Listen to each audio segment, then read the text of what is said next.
Assalamualaikum warahmatullahi wabarakatuh.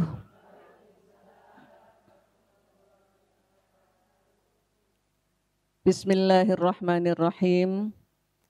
Alhamdulillahirabbil alamin wa astaghfirullahal azim wa la haula wa la quwwata illa billahil aliyil azim.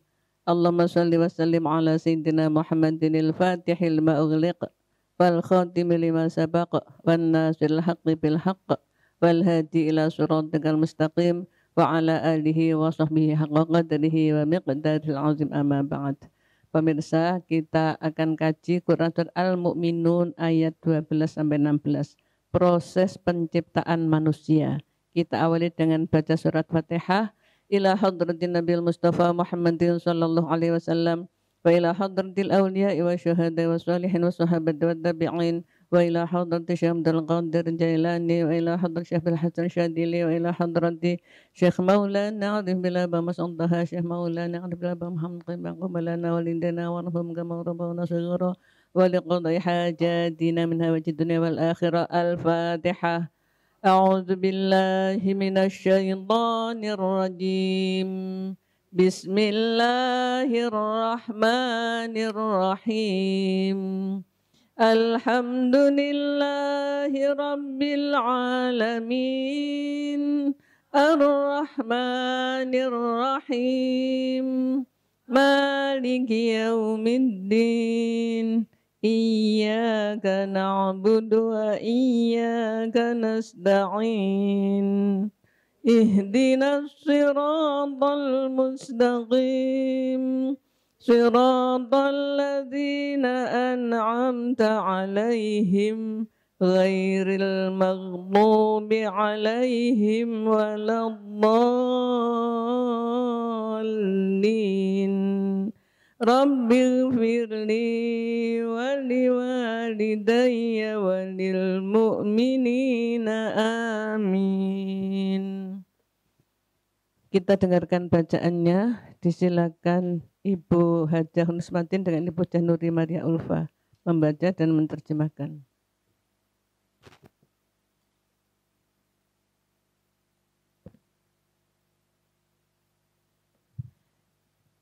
A'udzu billahi minasy syaithanir rajim. Bismillahirrahmanirrahim. Walaqad khalaqnal insana min sulalatin min tin. Thumma ja'alnahu nutfatan fi qararim makin. Thumma khalaqnan nutfata 'alaqatan fa khalaqnal 'alaqata mudghatan fa khalaqnal mudghata 'idhama.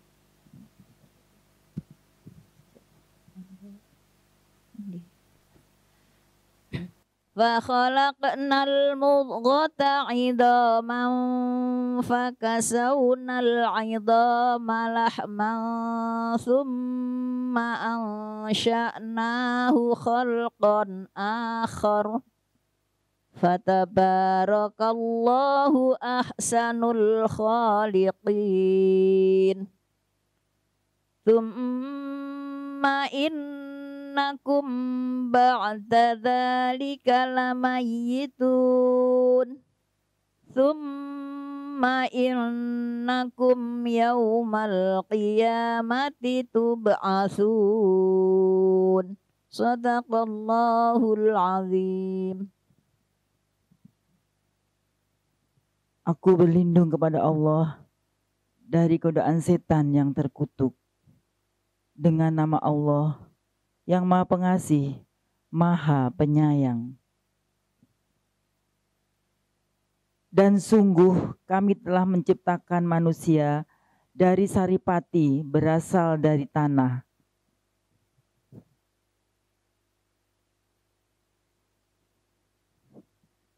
Kemudian kami menjadikan air mani yang disimpan dalam tempat yang kokoh, rahim. Kemudian air mani itu kami jadikan sesuatu yang melekat. Lalu sesuatu yang melekat itu kami jadikan segumpal daging. Dan segumpal daging itu kami jadikan tulang belulang. Lalu tulang belulang itu kami bungkus dengan daging. Kemudian kami menjadikan makhluk yang berbentuk lain. Maha suci Allah, pencipta yang paling baik. Kemudian setelah itu, sungguh kamu pasti mati. Kemudian, sungguh kamu akan dibangkitkan dari kuburmu pada hari kiamat.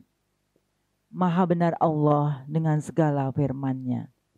Terima kasih.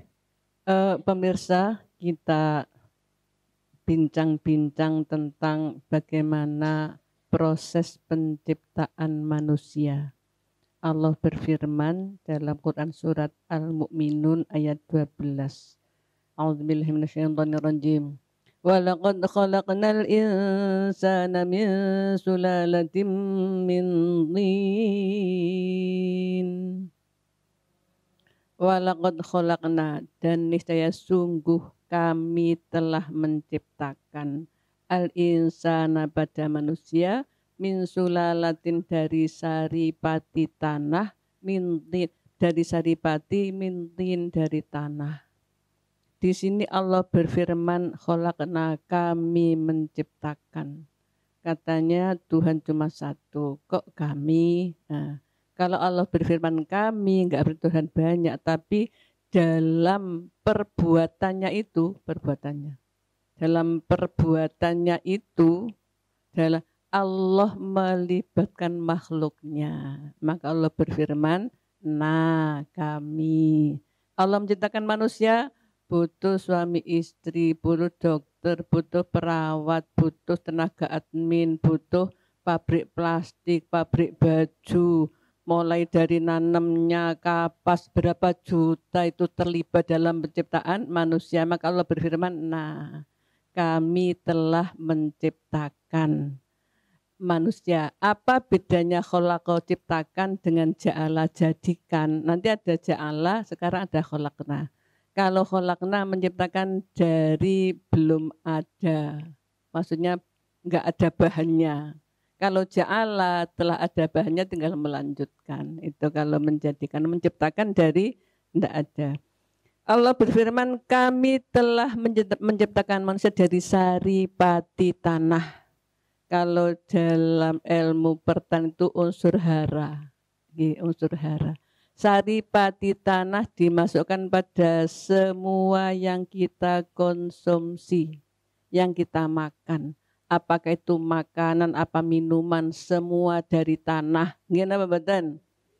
Apa ada dari awang-awang? Dari langit. Ya dari langit itu airnya, tapi ke tanah. Unsur hara tanah dimasukkan kepada semua yang kita makan. Mulai dari napa nggih? Nasi, terong, pecel, sate, undi-undi, napa malih, buah kiwi, napa sembarang itu dimuangan saking lahabe encene penyakit panganan. Entek kabeh masuk ke dalam badan kita, sarinya, saripatinya itu menjadi ovum dalam tubuh perempuan, menjadi sperma dalam tubuh lelaki. Lalu Allah punya syarat namanya akdun nikah, akad nikah.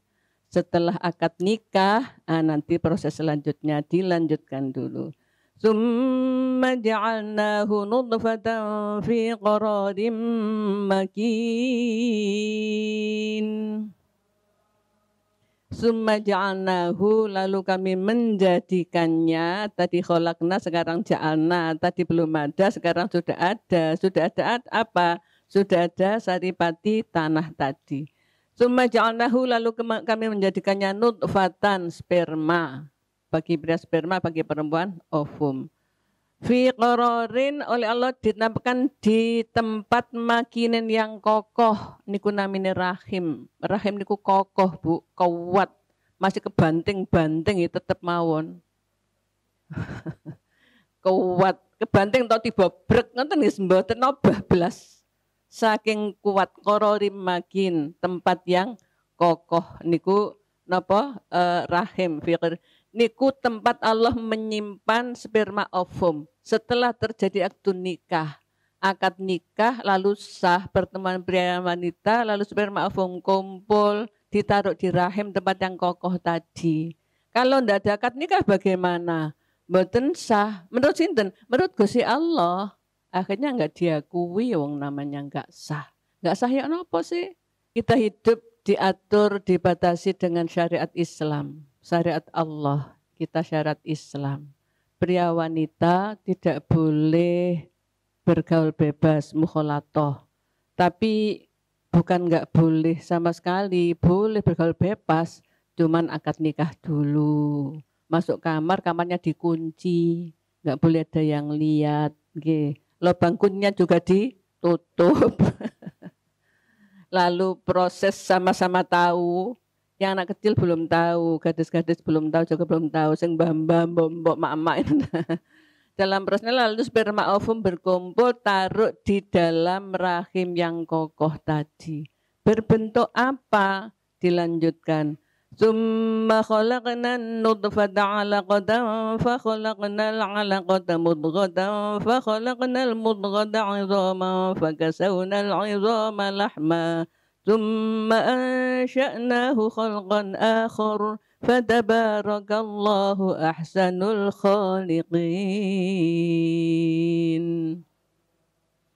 Summa kemudian khalaqna kami ciptakan an-nutfata nutfah ini dijadikan khalaqna lagi karena untuk menjadi manusia dari nutfah itu awalnya kalau dari sadipati tanah sudah ada lalu dijadikan nutfah. Sekarang nutfah mau dibentuk apa? Allah berfirman khalaqna.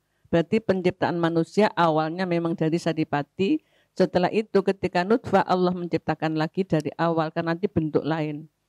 Khalaqna kami menciptakan nutfata sperma alaqatan menjadi segumpal darah nempel. Fa khalaqna maka kami menciptakan alaqata alaqah apa tadi karena bentuk lain maka bahasanya khalaqah nggih. Alaqata segumpal darah mudghatan jadi segumpal daging. Fa khalaqna karena bentuknya berubah maka Allah berfirman khalaqna maka kami menjadikan al mudghata segumpal daging idhoman menjadi tulang. Fa kasauna maka kami balut idhomat tulang itu lahman dengan daging. Tsumma ansya'na lalu kami ciptakan khalqan penciptaan akhir yang lain. Fatabaraka maka maha memberi barokah Allah ahsanul khaliqin sebaik-baik pencipta. Allah menciptakan manusia berawal dari saripati tanah dijadikan sperma ovum berkumpul tetap masanya 40 hari. Dalam hadis 40 hari tetap masih berbentuk sperma. Tapi itu bukan benda mati. Ternyata sperma ketemu ovum itu bukan benda mati. Kalau sperma tak mungkin benda mati nggih dibuak itu nggih. Tapi kalau sperma ketemu ovum itu benda hidup terus berkembang. Kromosomnya terus dan itu berapa ribu berapa juta gitu katanya kromosomnya itu berkembang terus bukan per hari ya per menit terus berkembang sampai pada akhirnya 40 hari berubahlah sperma ovum menjadi segumpal darah. Darah bukan segumpal itu berarti darahnya jumut kental nggih. Jumut napa jeneng niku? Napa jenenge? Menggumpal. Kemudian alaqata mudghatan. Segumpal darah itu berkembang terus menjadi segumpal daging. Bukan daging-daging kayak di pasar itu bukan. Daging sudah berbentuk. Saya pernah melihat bahasa Jawa miskram ya. Dagingnya itu daging kecil segini ya. Sudah ada tangannya, ada kakinya, ada kepala, mata, alis, ada telinga, hidung, mulut sudah ada, perutnya sudah ada, kemaluannya sudah ada. Kecil itu, kecil. Kalau boneka agak besar itu kecil. Lah itu segumpal daging. Jadi dagingnya, dan macam daging ya gembuk. Nah setelah bentuk manusia segumpal daging itu oleh Allah dijadikan tulang. Jadilah tulang, ada tulang di kepala, tulang di dada, tulang di tangan, tulang di kaki. Jadi tulang. Setelah jadi tulang oleh Allah dibalut dengan daging. Dikeluarkan seperti ini bentuknya. Masya Allah. Nah itu masanya 4 bulan masih berbentuk sperma. 4 bulan kedua berbentuk segumpal darah. 4 bulan selanjutnya segumpal daging. Lalu jadi tulang, nggak lama dibalut dengan daging. Paling enggak ada 4 bulan 3 kali. 40 hari 3 kali. Jadi ada 4 bulan. 40 hari 3 kali. Jadi ada 4 bulan. 4 bulan itu masih semua bahannya dari saripati tanah. Masih benda, masih belum ada roh. Ketika masuk bulan kelima dalam Quran surah Sajdah ayat 9 Allah berfirman wa nafakhtu fihi mir ruhi. Lalu kutiupkan ke dalamnya dari rohku, semua roh dari Allah. Wa ja'alakumus sam'a wal absara wal afidah. Ketika sudah dimasuki roh, itu berarti masuk bulan kelima. Bulan keempat selesai. Makanya kalau bahasa Jawa itu ada tingkepan nggih. Niku sing bener 4 bulan. Karena menyongsong menyambut masuknya datangnya roh. Datangnya roh. Ketika sudah ada roh, anak di dalam rahim yang baru 4 bulan ini masuk bulan kelima, itu sudah sam'a punya pendengaran, absor punya penglihatan, afidah punya perasaan. Namanya pendengar yang sudah mendengar, melihat, merasa. Apa yang didengar? Suara ibunya. Suara bapaknya nggak kedengeran, nggak nyambung. Suara ibunya. Apa yang dirasa? Perasaan ibunya. Semua suara ibunya didengar. Semua perasaan ibunya dirasa. Jadi nanti anak lahir itu persis seperti ibunya waktu hamil. Kalau nggak percaya buktikan. Ibunya sabar, anaknya disabar. Ibunya pemarah, anaknya pemarah. Mulai dari 5 bulan, 5, 6, 7, 8, 9, 5 bulan lamanya. Di dalam rahim guru 1, murid 1. Maka semuanya diakses, dimasukkan. Ada anak yang cerdas. Karena ketika ibunya hamil, ibunya sedang membuat disertasi. Jadi terus berpikir. Kata seorang dokter, oh itu banyak nutrisi otak yang masuk. Itu. Jadi anaknya pinter. Bahkan oh anaknya indigo. Itu nih. Karena otak terus banyak masuk lalu jadi cerdas. Bisa juga apa yang dirasa ibunya semua diakses. Baik lahir maupun batin. Lahirnya perilakunya, akhlaknya baik apa buruk. Ucapannya baik apa buruk, semua diakses. Ucapan halus, ucapan bentak persis ditirukan setelah lahir. Ya makanya itu ibu itu makanya dikatakan ya nisa imadul bilat insoluhat soluhal bilat infasadat fasadal bilat. Wanita itu tiang negara. Kalau wanita baik, negara baik. Kalau enggak jelek, negara jelek. Kenapa? Karena semua ada dirinya itu diakses, dibentuk menjadilah manusia seperti ibunya. Kalau ibunya baik, ya anaknya baik. Coba sekarang kalau ibunya itu musuhan terus, marah-marah terus. Hatinya jahat, awas nanti tak habisi misalnya. Jadi anak kan bermusuhan terus. Jadi presiden kan ngejak perang. Itu karena dari ibunya. Bapaknya bagaimana? Bapaknya punya peran mencari nafkah dan mendoakan. bagaimanapun yang ada diserap oleh anaknya adalah apa yang dimakan, diminum oleh ibunya, dan itu pemberian dari bapaknya, peran dari bapaknya, pembagian tugas. Masya Allah, makanya wanita kalau dia sadar, dialah yang membentuk bangsa ini. Wanitalah yang mewarnai bangsa ini.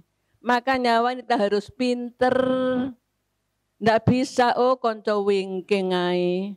Gak sekolah gak apa-apa. Sing penting cacakmu londo, sekolah dukur awakmu kok paling nyeklulek-ulek. Bukan, wanita harus pinter karena dia yang harus melahirkan anak dan punya karakter seperti ibunya. Kalau ibunya pinter, anaknya pinter. Kalau enggak percaya buktikan. Kecuali kalau ada sesuatu hal, ya jatuh atau apa misalnya. Kalau ibunya bodoh, anaknya ya bodoh. Salah satu hal lahiriah yang bisa diusahakan supaya pintar adalah asupan gizi. Kalau tadi itu kan ibunya marah, tapi itu kan langsung dari Allah langsung. Nah, usaha lahiriahnya asupan gizi. Maka itu peran bapak tadi. Ya, makanya yang penuh dengan zat pengatur, pembangun dan tenaga. Apa itu? Bahwa wanita membentuk karakter bangsa. Karena ketika dalam rahim 5 bulan kedua, ada 4, ada 5 ya.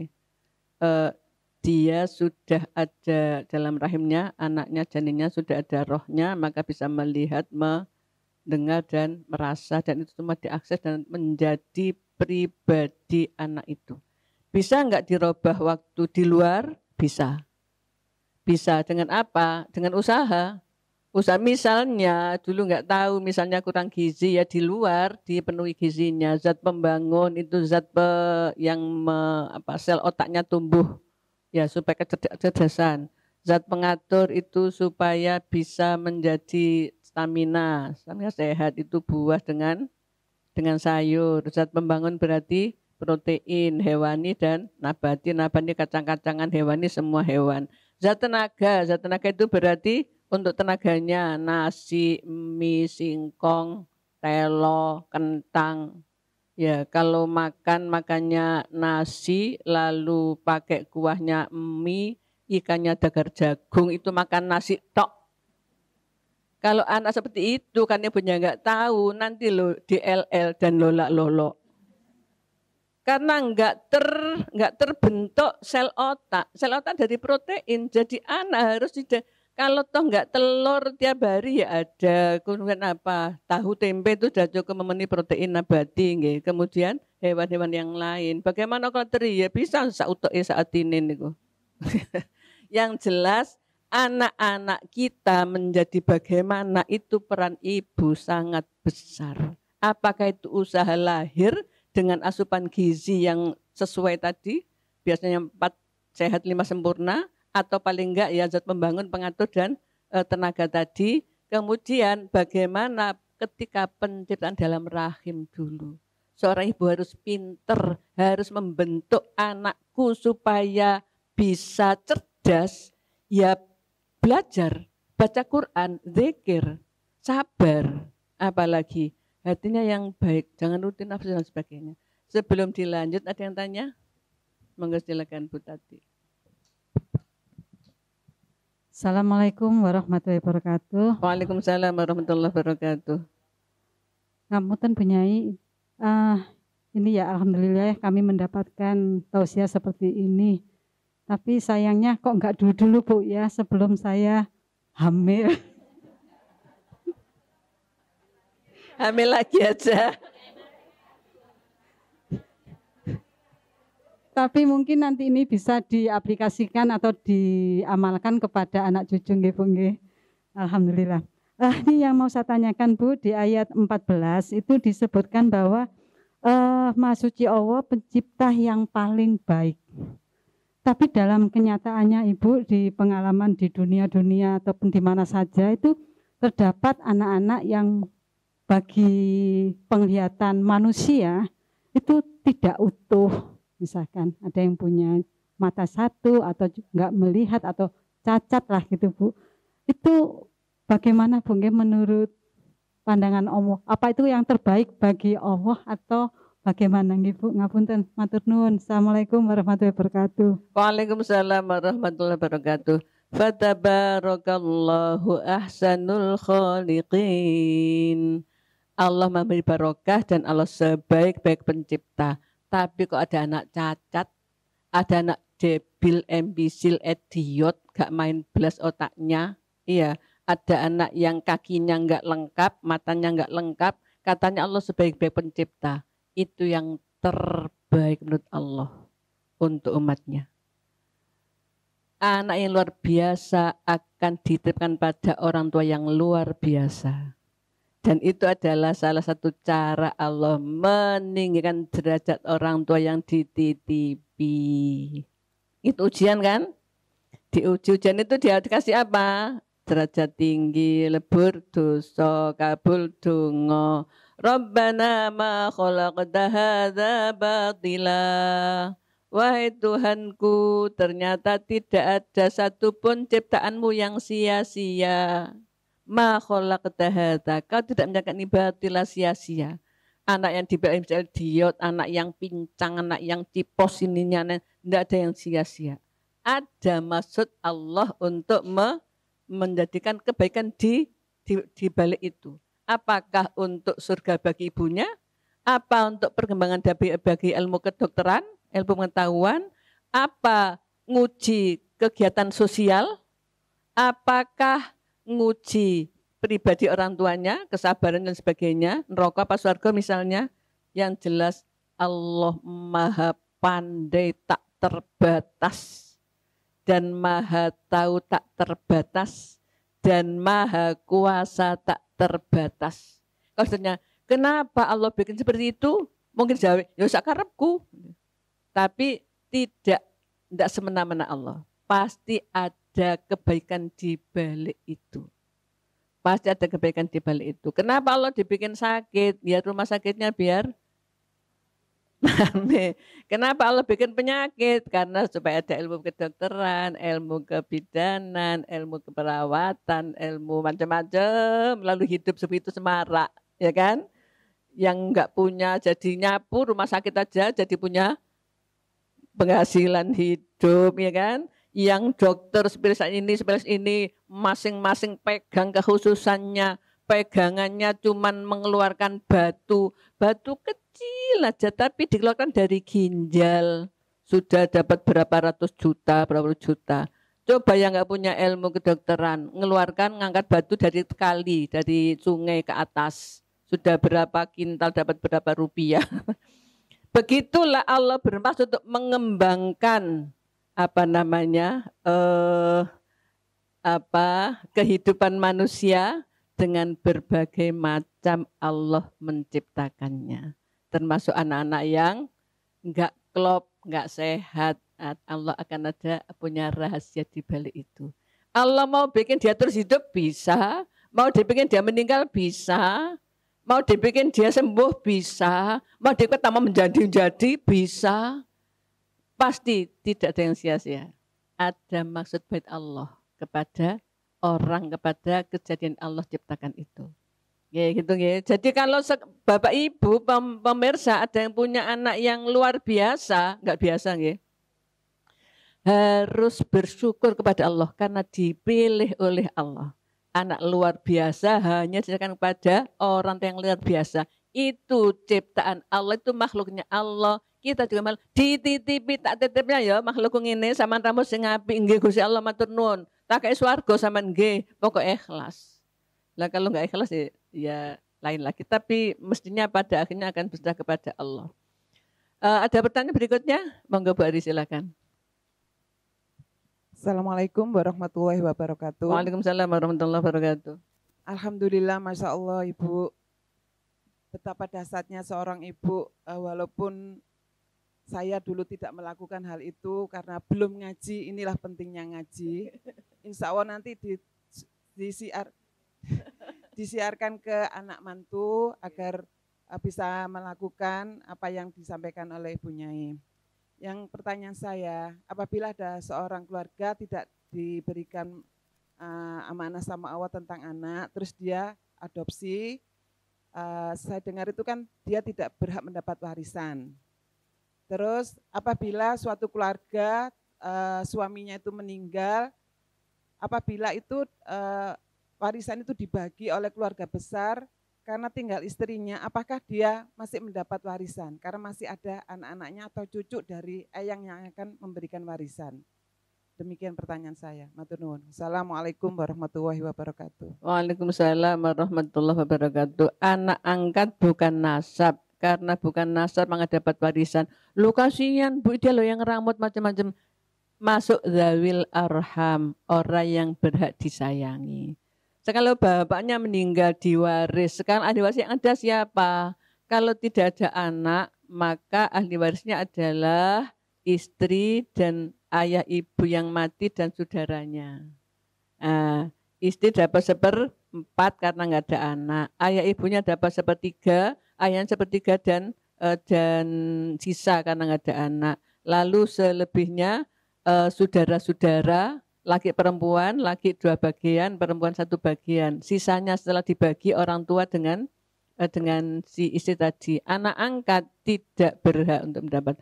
Loh tapi enggak kasihan Bu. Biasanya kalau orang tuanya itu kasihan, diberi hibah sebelum wafat, ada ini nanti kalau kau mati yang tanah ini milik kamu, sak sertifikatnya itu hibah. Itu masih hidup, dia punya namanya dikasih, terserah yang ngasih. Tapi kalau sudah wafat tidak mendapatkan bagian fardu, tapi dapat dawil arham. Berapa bagian dawil arham anak angkat? Terserah kesepakatan ahli waris. Kalau memang iki sing ngeramut di rodo akeh sakmin boleh, tergantung kesepakatan untuk ahli waris, untuk ada arham itu yang jelas. Dan anak angkat bukan muhrim. Dengan ibunya, dengan ayahnya batal. Ya, bukan muhrim, bukan ahli waris, bukan muhrim dan bukan wali. Nanti kalau nikah bukan wali. Walinya siapa? Wali hakim kalau nggak punya wali si anak angkat itu. Kemudian muhrimnya ya saudaranya dia sendiri dari keluarga asal. Warisannya dari keluarga asalnya. Okay. Allah diciptakan manusia dari saripati tanah menjadi sperma, jadi segumpal darah, segumpal daging. Kemudian segumpal daging jadi tulang dibalut daging keluar jadi manusia. Allah membentuk manusia terindah. Summa innakum ba'da dzalika lamayitun. Setelah itu kalian jadi mayit. Loh, kok pendek amat ya? Habis Allah cerita manusia baru lahir tapi terus mati. Menunjukkan tadi hidup dan mati itu pendek. Makanya jangan macam-macam kan sing sangu kata ini pendek meskipun waktunya. Bisa juga sih lahir sudah mati bisa. Anak-anak mati bisa, ibu-ibu mati bisa, nenek nanti bisa, bud-bud nanti bisa, bud nggak mati-mati ada. Terserah Allah, tapi yang jelas setelah mati, setelah hidup nggak lama mati. Kalau 80 tahun hanya 2 jam, karena 1 hari sama dengan 1000 tahun. Di dunia cuma 2 jam, maka cari bekal sangu untuk ke surga sebanyak-banyaknya. Nggih. Sebelum dilanjut ada yang tanya? Monggo disilahkan Bu Khairul Rahmin, monggo.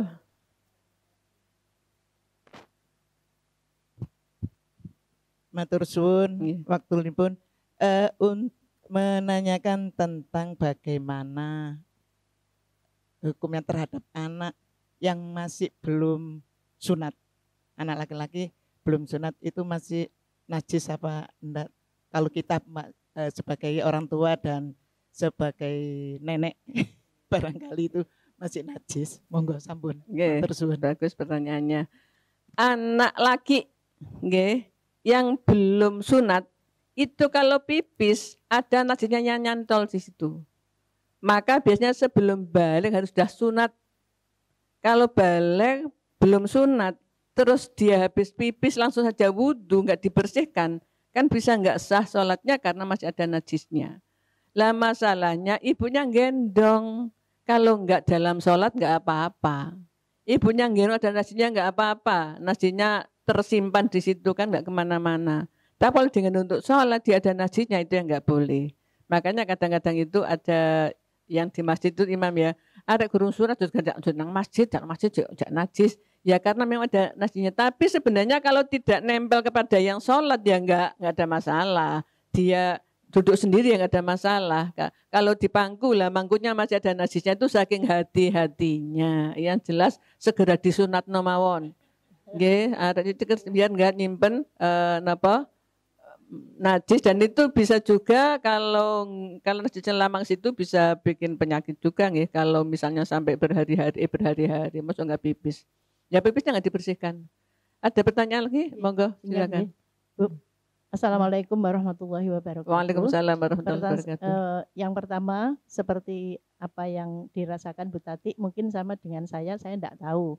Tetapi ada sebuah kenyataan pada waktu anak saya umroh bersama Bu Nyai itu hamil 6 bulan. Ya, 6 bulan ke sana dituntun mulai dari ke semua kegiatan, dituntun sama Bu Nyai dan hasilnya memang Bu, saya sebenarnya juga nggak tahu, pokoknya kan anak saya waktu ayo ikut umroh gitu. Ternyata hasilnya anaknya waktu itu tahun 2017 berarti ini tahun 2024 sudah kelas 1 SD dan hasilnya anaknya itu sudah hafal Quran 2 juz sekarang. Ya itu saya juga nggak tahu, makanya terus ini saya hubungkan. Nah terus pertanyaan saya sampai sekarang masih Bu karena disekolahkan di sebuah sekolah yang khusus tahfidz gitu, paginya SD negeri. Pertanyaan saya, apakah anak ini kira-kira nanti ke depannya bisa berubah? Maksud saya, karena kan nanti pelajarannya kan tambah banyak, yang umum itu gitu loh Bu. Kira-kira apa, karena kan tadi diterangkan hanya pada waktu didengar, pada waktu di Mekah dan Madinah itu. Iya Bu, itu matur nuwun gitu. Jadi betul apa yang disampaikan Bu Nyai tadi. Assalamualaikum warahmatullahi wabarakatuh. Waalaikumsalam warahmatullahi wabarakatuh. Alhamdulillah. Ibu-ibu ternyata nyesel ya, kenapa enggak ketemu saya dulu-dulu. Waktu hamil ketemu saya. Masalah karena kita ibu-ibu hamil sedang membentuk nasib anak selama hidupnya. Apakah dia rajin ibadah, apa enggak, apa dia akhlaknya bagaimana. Ternyata Bu Laila membuktikan menantunya diajak umroh dengan saya itu ke Turki ya. Dia hamil 6 bulan. Itu semua yang diucapkan ibunya didengar anaknya. Yang dirasa ibunya dirasa anaknya, yang dia sekitar itu ya dilihat. Nah ternyata ada hasilnya, oh sekarang umur 7 tahun hafal 2 juz. So, ternyata waktu di dalam ngurung sembarang kalir itu mungkin ya. Yang jelas ibunya waktu umroh mesti yang baik-baik yang dimohonkan, yang diucapkan. Memang seperti itu, anak itu mendengar dan merasa. Semua pemirsa ya, pemirsa ibu-ibu yang belum hamil, yang mau hamil atau yang atau yang anaknya mau hamil, diberitahu bagaimana peran ibu dominan untuk membentuk anak menjadi akhlakul karimah atau madmumah, terpuji atau tercela. Pertanyaannya Bu Lela tadi tentang apa nanti berubah, tergantung situasi dan kondisi sekitar yang dia lihat, dia dengar, dia rasa tiap hari. Anak akan punya pribadi dari 3 sumber. Sumber apa yang didengar, dilihat, dan dirasa. Kalau di rumahnya setiap hari ada ngaji, mana saya cemak murojaah, kemudian diajak untuk tetap mempertahankan, maka tidak akan berubah sampai akhir hayat. Tapi kalau ketika di rumah sudah lagi tidak memperhatikan Al-Qur'annya, lalu bagaimana pelajarannya, akhirnya mungkin bisa lupa. Nah, maka anak akan punya pribadi dari apa yang didengar, dilihat, itu adalah keluarga. Maka keluargalah yang tetap mempertahankan. Mas ingat kemarin ya, bahwa bawahu yudahu yahawidanihi yunasunibat. Ayah ibunya lah bisa menjadikan dia berubah menjadi Majusi, Nasrani, dan Yahudi. Begitu besarnya pengaruh keluarga. Karena yang didengar, dilihat, dirasa tiap hari adalah dalam keluarganya. Kalau itu tetap dipupuk, maka tidak akan berubah. Itu nggih, insyaallah. Pemirsa, kita kembali kepada yang kita pelajari. Terakhir ayatnya, summa innakum yaumal qiyamati tub'atsun. Kemudian kalian nanti dibangkitkan di hari kiamat. Ada kiamat sughra, ada kiamat kubra. Kiamat kubra masih lama, masih jauh. Karena masih ada orang iman satu aja katanya kiamatnya mundur 40 tahun katanya. Tapi kiamat sughra yang dekat, apa itu? Kematian. Maka kalau judulnya kiamat sudah dekat, itu benar. Kiamat sughra. Apa? Kematian. Bisa juga kan sekarang di sini besok nggak ada, bisa juga. Tapi bukan penjenengan mungkin ya, enggak tahu kalau 1 2. Yang jelas kiamat sughra, lalu kita masuk ke alam barzah. Di situ kita dibangkitkan, bangun lagi. Yang dibangkitkan apa? Rohnya. Lalu di situ mendapatkan apa? Akibat dari apa yang dilakukan. Apakah itu nikmat kubur atau siksa kubur, Masya Allah. Pemirsa, kembali apa yang kita pelajari, Masya Allah. Allah telah menciptakan manusia paling indah bentuk. Kholaqal insana fi ahsani taqwim, seindah bentuk manusia ini paling bagus. Ada ikan seindah-indahnya ikan masih indah penjenengan. Ada binatang yang bagus masih indah penjenengan. Karena Allah menciptakan manusia paling indahnya makhluk, maka bersyukurlah. Cara bersyukur semakin giat beribadah. Proses Allah menciptakan makhluk adalah dari tanah tadi. Dulu Nabi Adam dari tanah, sampai sekarang juga dari tanah. Saking halusnya Allah, kita tak terasa kalau dari tanah. Ini mboten, kadang-kadang suwombong bareng. Dikira bukan dari tanah. Sani dari tanah masuk ke dalam tubuh, jadi sperma ovum, akad nikah, lalu menjadi sperma ovum jadi satu, menjadi segumpal darah, segumpal daging, tulang, lalu jadi manusia. 40 hari jadi 4 bulan. Masuk bulan kelima, Allah memasukkan roh. Ketika ada rohnya, anak sudah mendengar, melihat, dan merasa. Itu sudah mulai terbentuk pribadinya. Bagaimana kualitas anak ya waktu masuk bulan kelima. Kalau sebelumnya bagaimana? Nah itu ditentukan oleh gizi yang dikonsumsi. Setelah itu tetap gizi diperlukan. Sampai lahir tetap gizi diperlukan. Itu usaha lahir. Karena ada zat-zat yang dibangunnya, dibentuknya setelah lahir. Seperti sel otak tadi itu. Itu setelah lahir. Sebelum lahir belum terbentuk tapi tidak belum penuh. Dipenuhi ketika anak sudah ada di alam jagat raya ini. Kalau anak setiap hari diberi protein yang cukup, diberi kalau zat tenaga itu pola itu ya, kemudian diberi buah sayuran cukup, anak akan cerdas, sehat, dan pintar. Apalagi kalau orang tuanya waktu hamil sudah memasukkan ilmu ke dalamnya. Ilmunya dari mana? Dari yang dipelajari ibunya, dibaca oleh ibunya. Ibunya baca Quran, anaknya nanti lahir senang baca Quran. Anaknya, ada seorang ibu ketika hamil ujian tahfidz. Anaknya itu masih TK itu sudah hatam Quran.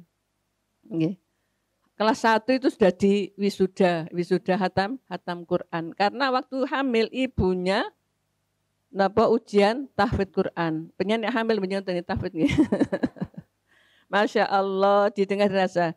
Setelah Allah menciptakan manusia dalam rahim, lalu manusia lahir, ternyata Allah berfirman tidak lama di bumi.